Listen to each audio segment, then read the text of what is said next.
Hi, you're welcome to the next MP. My name is Kafui Day. I'm thrilled because I've been doing some counting and we have 92 days to the general election on the 7th of December. I'm also excited because today I have an evangelist, a farmer, and a philanthropist.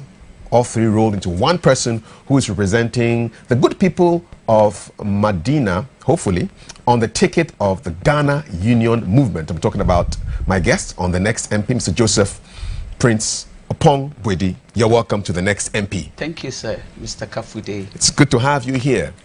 I'm pleased to be here myself. Tell us about your party, the Ghana Union Movement. Okay. I think first of all, I would like to send some greetings across to the Ghana Union Movement, the founder, also for Chirabosom, Reverend Christian Kwabena Andrews, and also to Nana Kwani of Asokwa New Drabin, Asokwa Hene. Now, Ghana Union Movement is the third force that is bringing massive change, the change that Ghana hopes to see, the change that Dr. Kwame Nkrumah, the founder of Ghana, hopes to see. Ghana Union Movement is just like Dr. Kwame Nkrumah coming back to continue the foundation, the work he started, and it's in the person of our leader, also for Chirabosom, Reverend Christian Kwabena Andrews. So Ghana Union Movement have seen the problems of Ghanaians.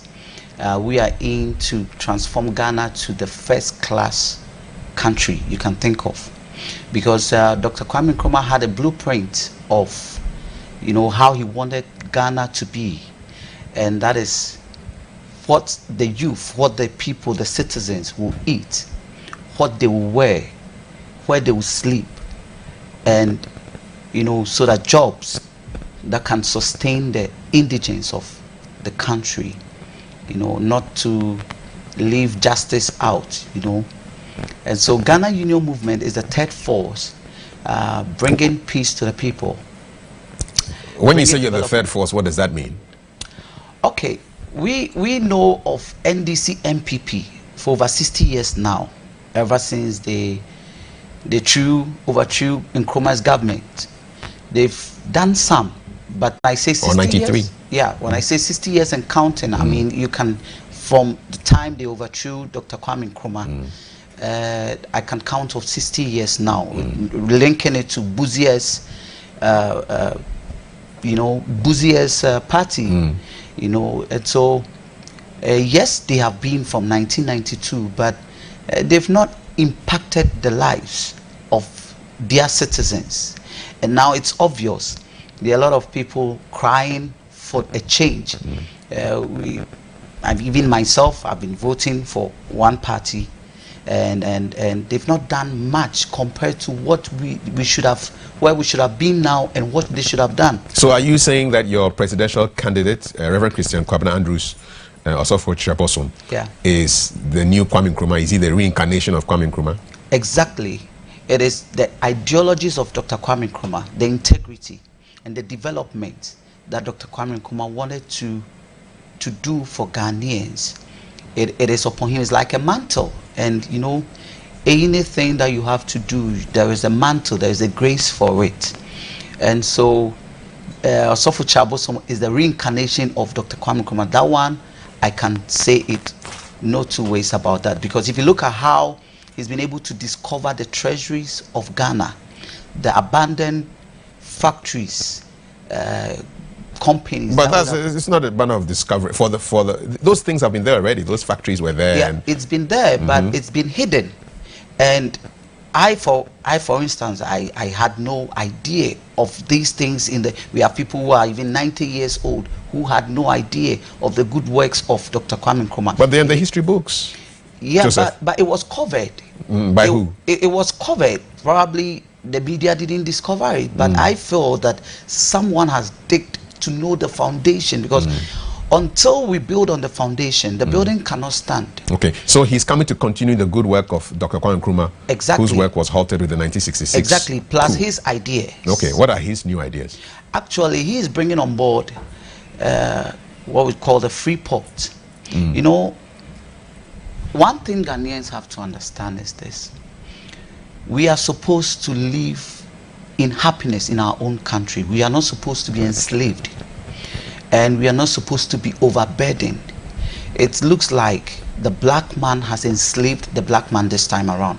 And so when we talk of Freeport, we are saying that when you bring agricultural equipment, when you bring spare parts, when you bring things that has to do with children, a lot of things, you have to enjoy Freeport, because you don't have to be overtasked whereby you can't afford, and later they put a hold on your staffs and later share it amongst themselves. It's happening.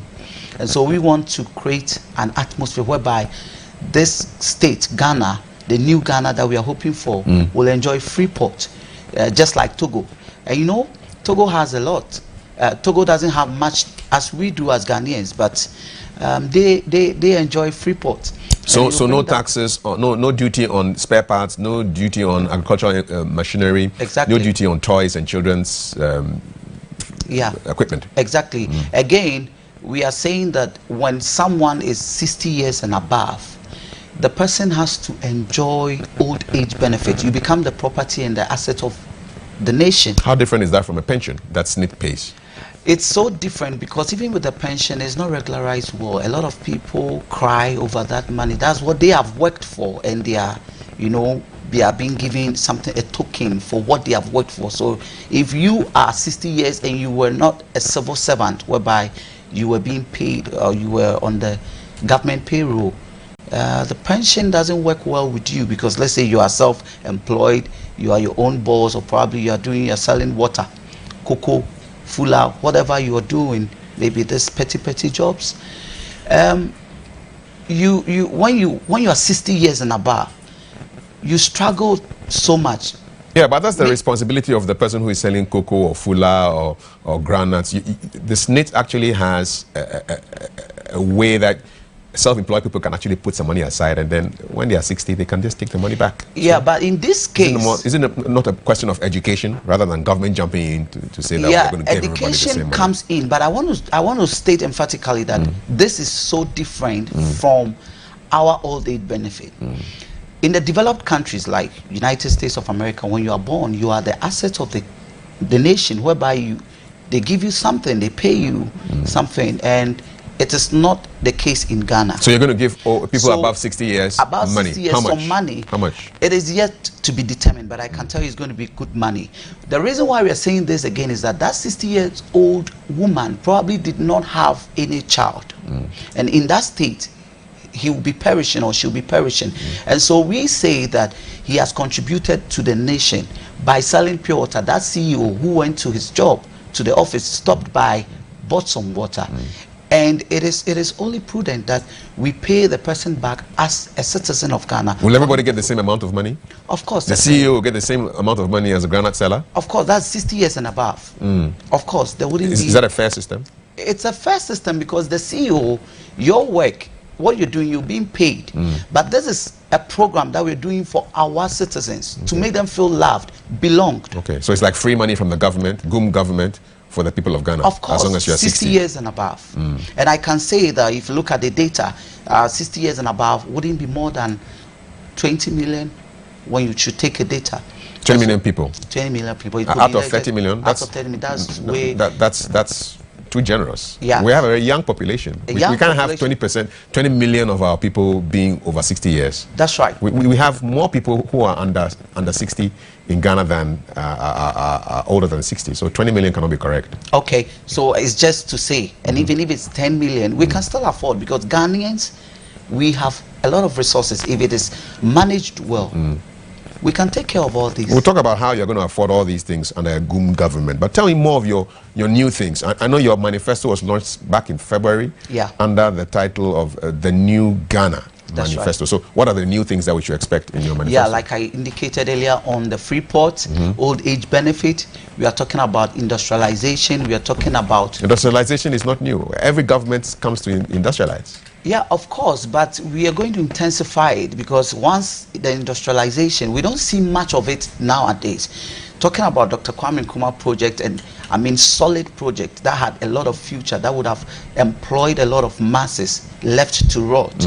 So if we are bringing it back, and doing more, I think it's going to be a stable economy where people are not going to find themselves wanting for jobs. Unemployed graduates and all of this are going to be, it will be a thing of a past. Ghanaians watching you now will say, but one district, one factory is taking care of industrialization. So what is GUM saying that is new?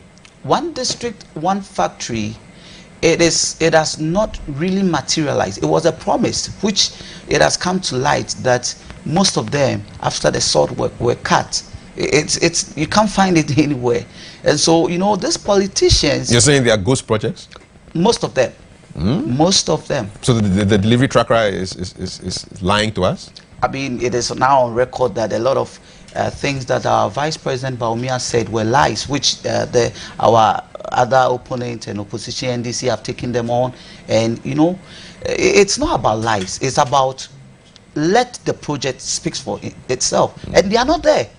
We take coverage of it almost every time on the Fire TV. We've been showing them, and you go to the location and there's nothing to show. And so, because you and I are in Accra, we've not been to Senya Brekum or any other part of the region, and so you can't really tell unless a due diligence and investigation has gone on. Then we bring these things out that it was only false. So they were only deceiving us and trying to play with our minds, knowing that we are limited as far as maybe going to the place is concerned. Okay, so you want potential voters to make a choice for Ghana Union Movement, GUM, on the basis of your policies that you've outlined so far. Free port, you're looking at old age benefits, you're looking at industrialization. What else is new? We are also talking about the free education, which Dr. Kwame Nkrumah started. We're going to make a better version, whereby it's going to start from kindergarten. And with this one, when you get to probably JHS and you want to be more practical, maybe you want to learn, let's say, how to produce a car, how to produce screwdriver. Okay, so technical and vocational education. You can branch, and it wouldn't just be theory and learning the theories.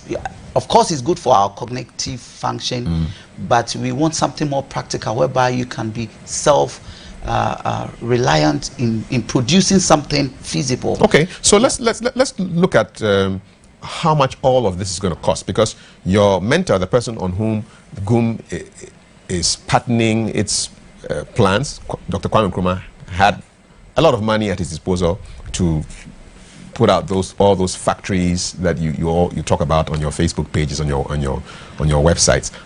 Where is Ghana Union Movement going to get all the money pay for this free port, to give over 60-year-old people money to take care of all the wonderful things that you're telling me? Where's the money coming from? Okay, Kafui, thank you very much. You see, Ghana has a lot of resources. Ghana, we have, revenue that we generate from other avenues.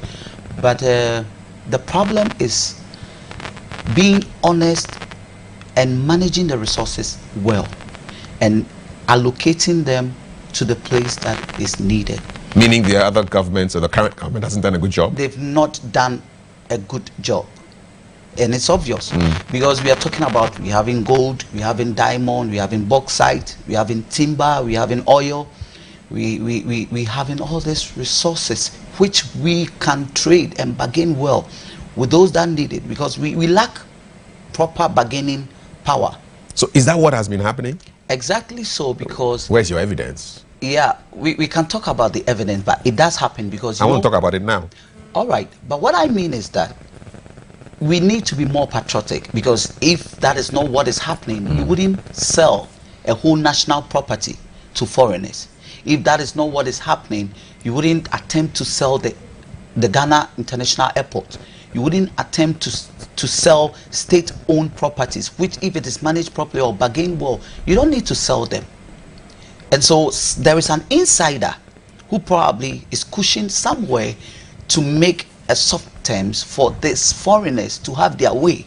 But Ghana Union Movement is more patriotic, and our leader has instilled that spirit of patriotism, just like Dr. Kwame Nkrumah was trying to do, so that we'll be more patriotic and know that we have to protect our own and bargain well. What is his track record of leadership? I know he's the founder of Life Assembly Worship Center. Okay. But is there anything beyond founding a church that Yeah. will give him the qualities to lead the country? Okay, he has a lot of qualities to lead the country, because as a single person, apart from managing the whole populace or souls, he has this hospital that he's just at the verge of completing. He has this guest house. He has a farm, combined harvester rice farm. I mean, Your presidential candidate sounds like a businessman. yeah, of course, you have to have a business mentality, because even ministry is a business. At the point Jesus Christ said, I'm about my Father's business. And so that is why you need to have deep insight and wisdom and bargaining power. And so he has a good track record of saving lives, helping families out of bondages and out of stagnation and out of major problems. He's a giver himself, and he's a loving father. Are you in his ministry? Yeah, I'm connected to his ministry. Yeah, so I'm not surprised you're talking like this, because it's your papa. Yeah, I'm connected to his ministry, not necessarily in his ministry, but I'm connected to him, and he's my father, so to speak. Let's talk about somebody else who's connected to him. Your vice presidential candidate is in the person of Mr. Alaji Lukman, Abu Lukman. Okay. Yeah. And so with that ticket, Ghana Union Movement is ready for the 7th December elections. It's a perfect combination. If you ask me, I would say so, because this is a man very humble, loving, and well vexed as far as Ghana history is concerned. And he has a background of CPP, if my memory serves me right. And he is a loving person, a contractor, and a successful man. Okay. Yeah, he's been around. He's a Ghanaian, and he's been around. He knows the plight of our northern brothers and sisters. All right. And it's a perfect combination. Okay, so this is the next MP. My guest is Joseph Prince Opongwedi. He is the Ghana Union Movement's parliamentary candidate for the good people of Medina in the Greater Accra region. When we return, we will focus a bit more on the politics inside Medina and see what he brings to the table. Keep watching the next MP. My name is Kafui Day. Back after the break.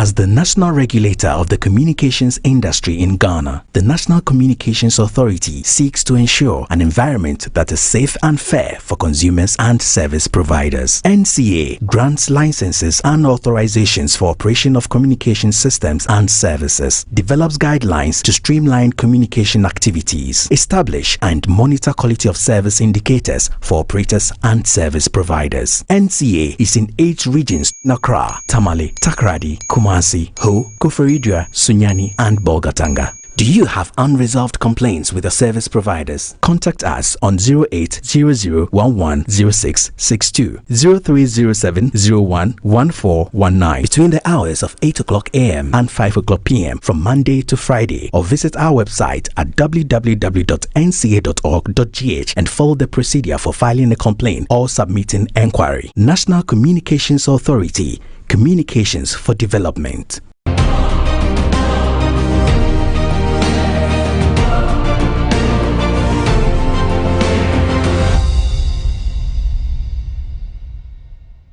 Welcome back. This is the next MP. My name is Kafui Day. The party that is represented on today's show is the Ghana Union Movement, and on Facebook they describe themselves as the newest and most vibrant political party ready to take power from the clueless and inept MPP and NDC. I'm talking about the Ghana Union Movement, GUM, and the parliamentary candidate for Medina is my guest, Mr. Joseph Prince Opongwedi. Let's talk about Medina.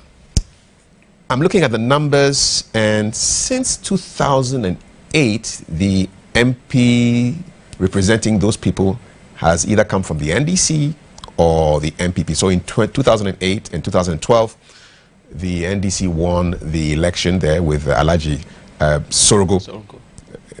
And in 2016, the MPP won that with Alaji Abubakar Sadiq Boniface, who is currently minister at the vice president's office. These are heavyweight parties. How do you intend to wrest power from any of these parties or wrest power from the MPP who are currently in charge right now, coming in as a GUM party member? Okay, thank you, Kafui. First of all, I don't see them as heavyweight. Well, how do you see them? Yeah, I see them as incompetent and clueless. You know, because These are harsh words. yeah, that's my opinion about them and my observations. Who else shares these opinions? I think the greater part of the populace in Medina have realized it and they share that opinion. Because they had every chance to transform Medina. They had every chance. These are the two parties that we had known and supported, but they've disappointed us. They don't even care how we die. And so I don't see them as heavyweight. I see them as politricksters. But thanks be to God. Politricksters? Yeah, politricksters. They play with the minds of the people. They play with deception, and thank God we are servants.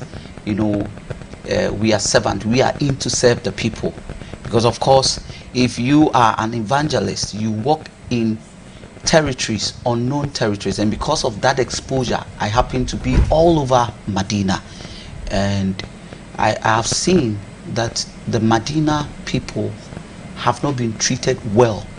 For instance, when you talk about we have 15 electorate areas for Medina, talking about Damfa, Ayibesa, Oyarifa, down to Pantine, talking about social welfare, we're talking about North Legon, we're talking about Nkwanta, all this summing up to 15 electorate areas. Anywhere you go, you don't see proper infrastructure or development. And for instance, I see a great road running from Legon through Medina all the way to Adenta. It passes through your constituency. Yeah, well, that is a bigger project that was done by the government, but you know, we are talking about affecting the lives of people in Medina. So what do you want to see that you're not seeing now? Now we're not seeing a lot of roads, even Zongo like this, that's Medina West. You're not seeing roads, even gutters, drainage systems. Let me take you on roads. So according to the delivery tracker, there have been 8 completed projects in your constituency. And talking of roads, there are 2 roads. So the Presec Road is listed as one of the completed projects. And there's also a food hospital road also that has been listed as a completed project. You've got to give them credit for that. Unless you're telling me that those roads have not been done. Yeah, Kafui, what we are saying here right now, it's not like they've not done anything. But even that road you are giving reference to. Recently, I have just seen my opponent, Alhaji Honorable Boniface, trying to touch up on some roads leading to Labone, and even the people there are like, this man, you're trying to play with our minds, because why the sudden haste to do something just to win vote? And this Presec Atomic Road has long been there, and I can't give Honorable Boniface credit for that, because we are talking about where people live. It's not official trying to please the people, where people live. Because recently when it rained, there was a disaster where people lost their life, even in Zongo. In Medina Zongo? Yes, because they don't have gutters. And so one of the things that we want to tackle together with my team is to tackle the roads, because roads brings development. Yeah, but you are a member of parliament, not a contractor. Of course, but I can fuel it, push it to be done. How? Yeah, because one, as a legislator, okay, I have a say in my constituency. Yeah, so that's your job, to create laws.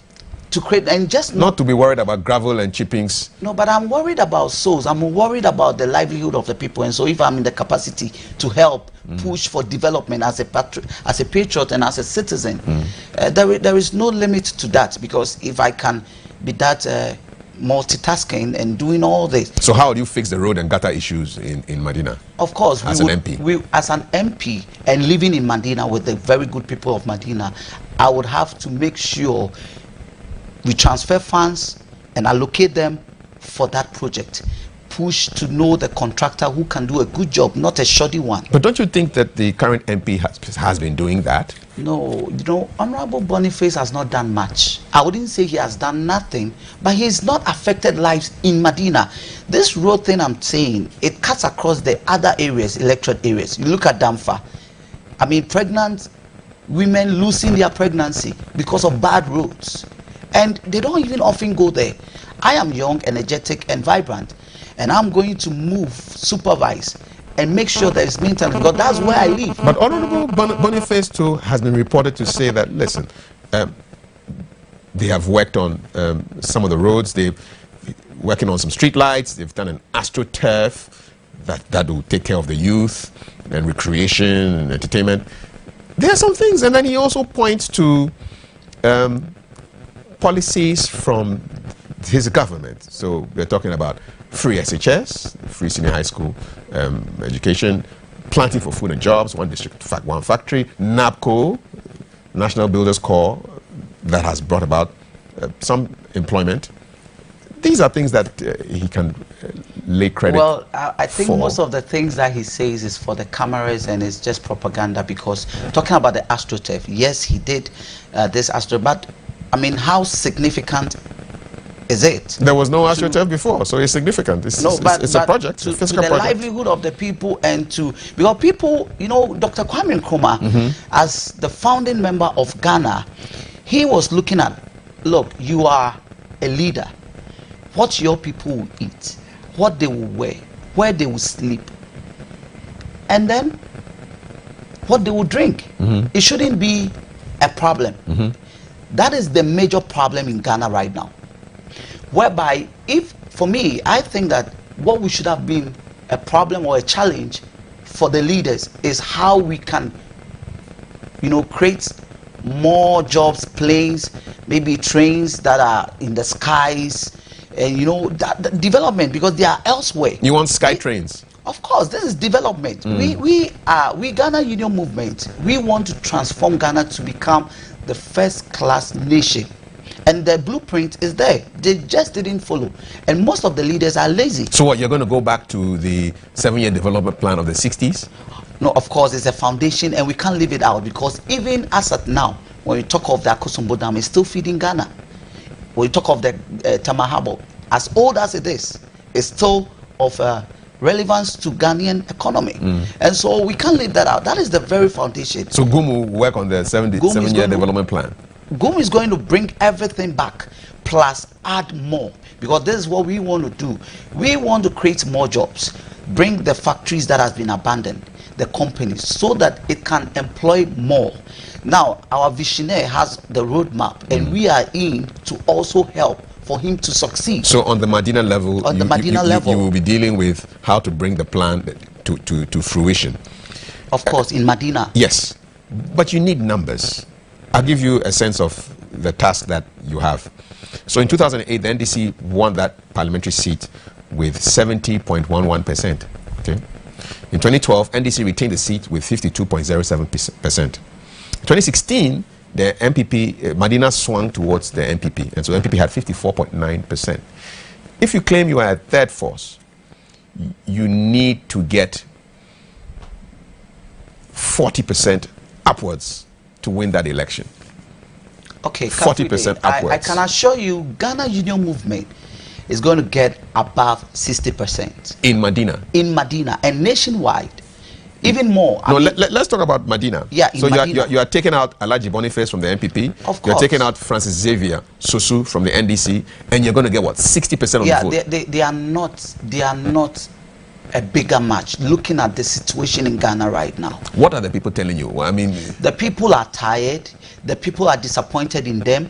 Both parties, MPP and NDC, had their chance for so long.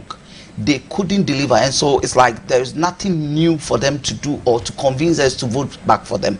And now, based on that, you think that because they are tired of the MPP and NDC, they will be refreshed by the Ghana Union Movement? Yeah, of course, because as I'm speaking to you right now, the scales in the eyes of the people are falling, and they've seen the deception and they've seen the propaganda We don't need it anymore. The reality is staring at our face.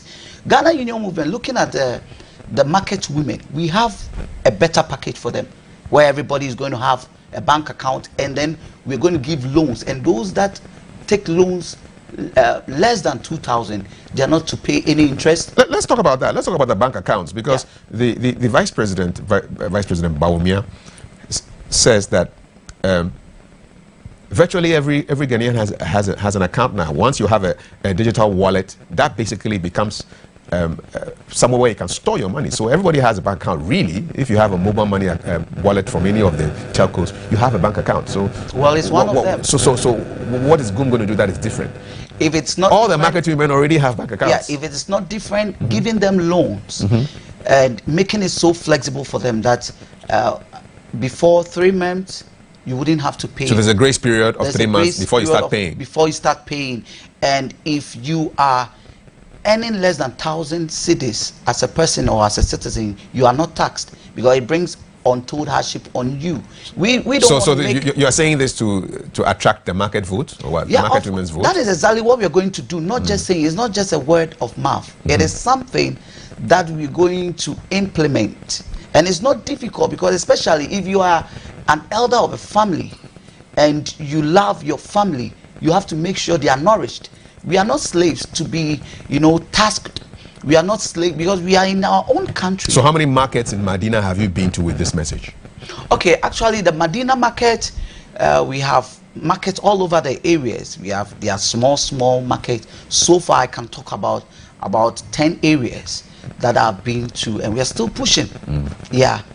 And I know that even as the market women are watching me now, and other market personnel, they will get the message. Who is going to be giving this money to the market women? Of course, there's going to be an office for that. There's going to be a structure for that, whereby you can walk in there and you can get what is due you, because for every Ghanaian. Yes, and where's the money? Of course, there is a financial department. Sure, and where's the money coming from? There has to be money coming from somewhere, which would then be disbursed. Yeah, like I said, the state has a lot. If only the leaders would have stopped embezzling funds and spending extravagantly and misappropriating funds and bargaining well and managing what they have, there would have been a lot more in the pool, in the coffers. And you see, every Ghanaian is paying tax indirectly or directly. And so, plus our resources, the oil. Okay. I mean, you're going out of Medina. Let's stay in Medina. Do you have any idea of what the budget is for Medina every year? Okay, actually, I can make reference to that. Yeah, I can't tell you right now, but I can make reference. Yes, but as the MP, you don't control that budget. You sit in the assembly, like Quantanam, you sit in the assembly and you deliberate, but you don't control that money. So how will you make sure that that money comes to whoever you want it to go to? Okay, very well. Even if I don't control, I'm a mouthpiece for my people. And I know the needs because I relate to them. Like I said, with my background of being an evangelist going around, I am more, mindful. And I am more bothered about souls. And when you talk of a soul is a soul. And so I'm going to be the voice for my people, representing my people. What is a soul? Yeah, a soul, I mean, you are a soul. Living in a body. I'm a human being. Yeah, you're a human being. Okay. Living in a body, you're a soul. You're a spirit being having a soul and living in a body. And so if you're taking care, I mean, because of my background, religious background, I can refer to it as a soul. And a soul must be taken good care of because that's the creation of God. Now, that God-fearing aspect is not in our leaders. And that is why they treat us as trash, whereby our needs are not of importance to them. They live extravagant life. They travel all over the place. Maybe 2 weeks they are out of the country. But you see, the ordinary Ghanaian is struggling. So it's not a matter of propaganda or trying to paint a picture just for the cameras. Okay. We are talking about reality here. You're talking about reality. I'm going to really push for the needs of the people in Medina. Okay, let's talk about the reality of the campaign, because the campaigns revolve around resources. How much have you spent so far on your campaign? Okay, I personally, I have spent a little bit over 30,000 and still counting. Probably, one thing I would like to say is that it's not everything that you use money to do. There are things you use favor, there are things you use wisdom. Okay, so the 30,000, what percentage is favor? What percentage is your own money? Well, I'm talking about my personal self. 30,000. Because there are others also doing a lot. Because, like I said, 15 electorate areas, you can't be at a place at a point in time, like 5 places at a time. But there are we are spread across, whereby others are doing their part. How is the party supporting you on your campaign? Ghana Union Movement? Yes. Yeah, they've been very supportive in terms of advice, in terms of guidelines. No money? In terms of... No money for you to do your rounds? You know, one beautiful thing that I see in our visionary leader, Osofo Chirabosom, Reverend Christian Kwabena Andrews, is that he has instilled that patriotism in us. He thrives on truth. He speaks the truth to you. He is not into spoon feed us, but to make us know that Ghana is ours. So we have to really work hard and work smart. So he hasn't given you any money for your campaign? He's spending as well, because of course money is a bargaining power. But then, not to say he's spoiling us with money. No. Everybody has seen the essence. Every Ghanaian and true Ghanaian has seen the essence for which he has to work and work as a patriot. So has he given you any money for your account? Personally, he's my father, so definitely he can bless me one way or the other, but I'm not expectant, because knowing the situation on the ground, Ghana is on a time bomb. A lot of people are bitter, and so if I want That's a serious thing to say. Ghana is on a time bomb. Yeah, Ghana, I mean... Who put the bomb there? The signs are glaring and they are clear, because you see, when you are mistreating your people, when they have put you there in office, when what they need, like their basic needs, they are not getting. But meanwhile, you as a leader, your children and your families are enjoying, putting them in position. When we are ravishing in poverty, there is going to be... You're referring directly to the president? I mean, I'm referring directly to the government, and of course we have a president who is the leader of the present government, and they've not done much. And so that is the reality on the ground, whereby youth now resort to criminal social vices. How do you defuse the bomb? If there's a bomb there, how do you defuse it? We just have to vote them out and vote for GUM. Okay, so voting for MPP out. NDC, they had their time. They are not even coming, because they were more incompetent, and even MPP have come to spoil the whole thing. And so we now, the Ghanaian people, are looking out for the truth, and they've seen the truth, which is in Ghana Union Movement. GUM. You are watching The Next MP. My guest is Joseph Prince Opong Bwedi. He is representing the Ghana Union Movement. For the good people of Medina, he wants to be the MP there. When I return, we'll talk about himself, his career so far, and his story to becoming what he hopes will be the next MP for Medina. You stay with us, don't go anywhere.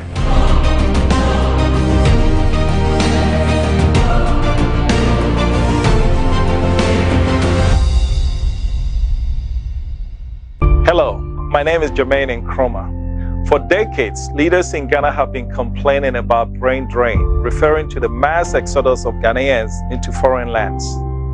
The good news is lately, that brain drain has actually evolved into what many refer to as brain gain. In other words, Ghanaians left and have acquired new skills, and they are now available to come home to help with national development. In fact, here at DNT, we insist that there is nothing that Ghana needs done towards her development that she cannot find a Ghanaian to do, be they at home or from somewhere in the world. The question is there a role for Ghanaians abroad to play in Ghana's development? If the answer is yes, then we have to ask ourselves, what are the measures that have been put in place to facilitate their return home to help with nation building? Join me on Diaspora Weekly every Saturday at 9 o'clock in the morning as I engage Ghanaians, be they at home or abroad, as we analyze the topical issues and relevant issues pertaining to how diasporans abroad can come home and help with nation building. My name is Jermaine Nkrumah, and this is Diaspora Weekly.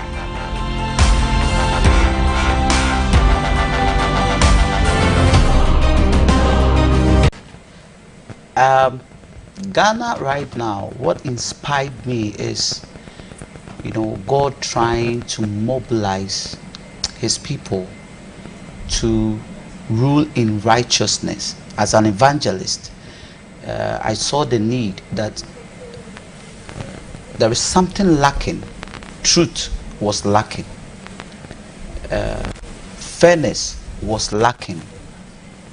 You know, the rate at which the impunity at which they used to, you know, no fair system, no justice. Did you suffer any of those injustices and impunity? Yeah, I've suffered. Like, I've suffered. Give me an example. Yeah, you know, I have had my time on the street, so I know what is going on the street. What were you doing on the streets? Yeah, on the street. When I say on the street, I had friends, and I have people who probably was in one or two social vices, and because of that, I could learn from them that this and this is what is happening. Like this is the unfair treatment they go in.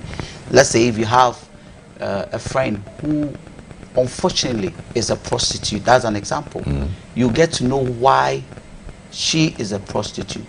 If you had a friend like that? If you not necessarily, but because we are living in a society, you can bump into people like that, especially if you don't stay in your house and you want to probably play around. Yeah. So what was that one decision that made you think, you know what, I should go into politics to represent people of Yeah, Medina? the decision, actually, the visionary, that's Osofo Chirabosom, Reverend Christian Kwabena Andrews, parliamentary presidential candidate of yes, who has brought so much light to our understanding, and he has shown us that, you know, there was a doctrine that was not properly, there was a false doctrine that if you're a Christian or you are a chief, you can't enter into politics. So Goom believes that people of the cloth and even traditional leaders must go into politics. Is that it? Of course. Okay. Now, for instance, the chiefs, the powers that they had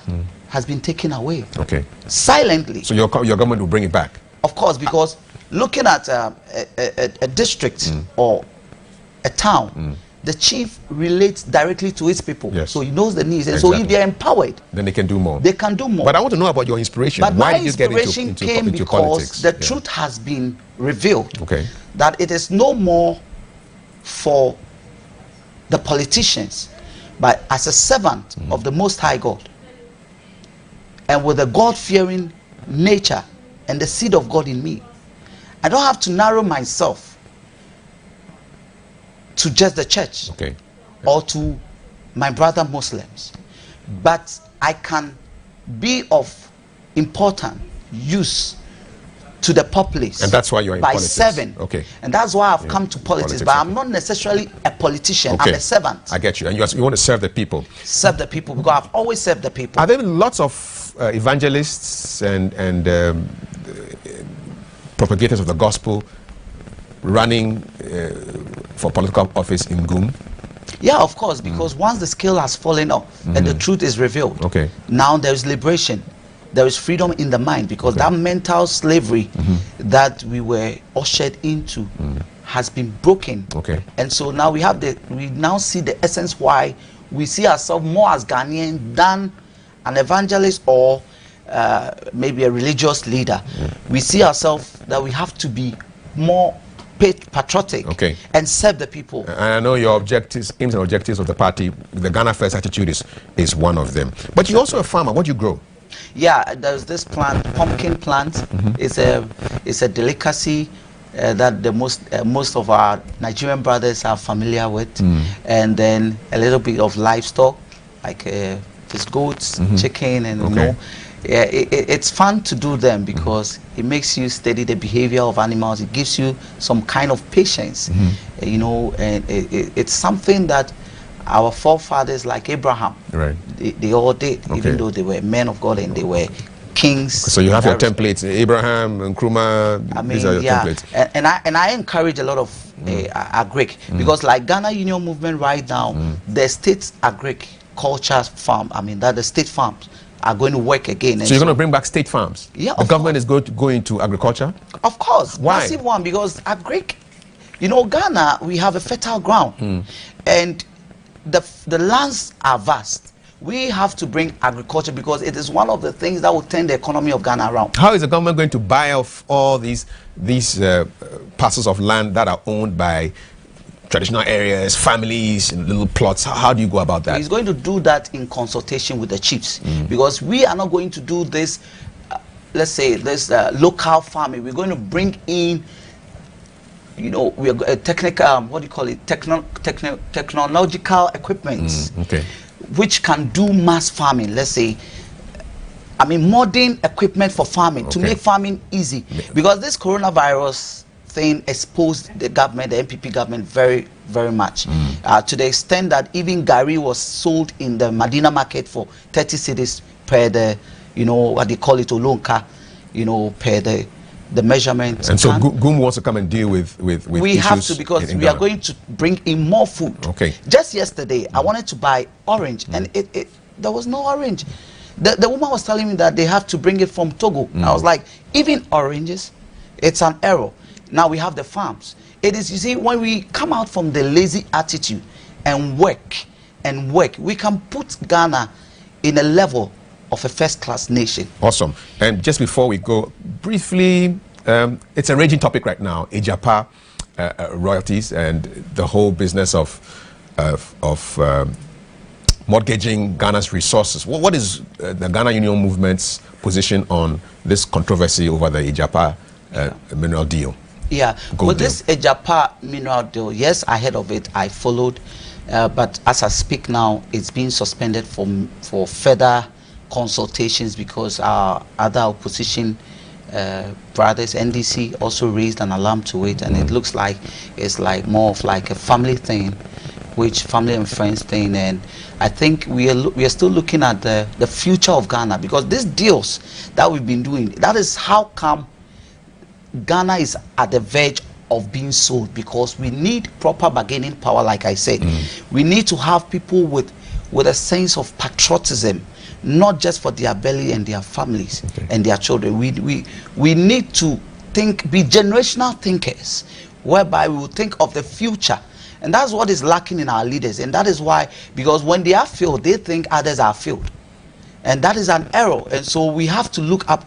But by the way, come December 7th, I know that they are not going to be in power anymore, and we're going to take up the mantle and rule in righteousness. Is this a vision? It's a promise, it's a vision, it's a dream, and it shall come to pass. Three things: a promise, a vision, and a dream. Yeah. And it shall come to pass. It shall come to pass. Joseph Prince Opong Bwedi. Thank you very much. Thank you, Kafui. And he is the parliamentary candidate for the good people of Medina in the Greater Accra region, and he wants to represent them in 92 days' time. Keep watching The Next MP right here on Diaspora Network Television. Find us across social media, Facebook, Instagram, Twitter. Look for us and follow, like, and follow me as well, Kafui Day. And God willing, we shall meet again next week, same time, for another exciting edition of The Next MP. Good night.